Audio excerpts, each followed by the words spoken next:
Never After, The 13th Fairy is a totally enchanting middle-grade fantasy. Our main character is Filomena Jefferson-Cho, a little girl who is a fanatic of the Never After novel series.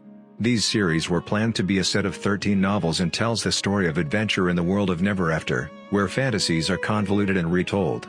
At the point when 13th book of series is dropped and said to not exist, Filomena is distressed. This anecdotal world has implied such a huge amount to her, and she knows the books all around.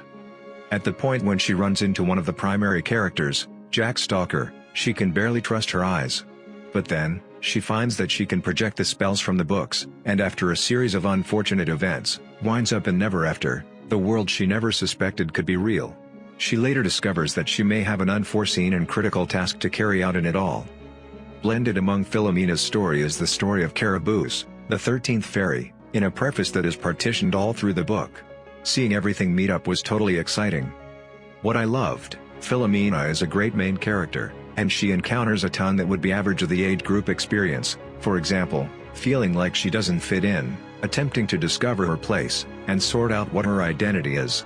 Moreover, there is an extraordinary background topic about family and what makes a family. Filomena is adopted and looks like neither of her parents, who likewise don't resemble one another, yet they actually share so much love and association, which is the true measure of family. This is an important message for young perusers.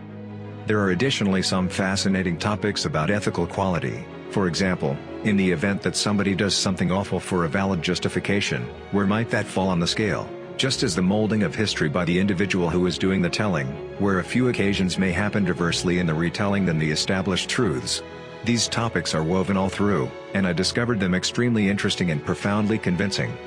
The book has a ton of humor with fantasy creatures in the human world, attempting to discover their way, for example, hunting for a thing called cheeseburgers.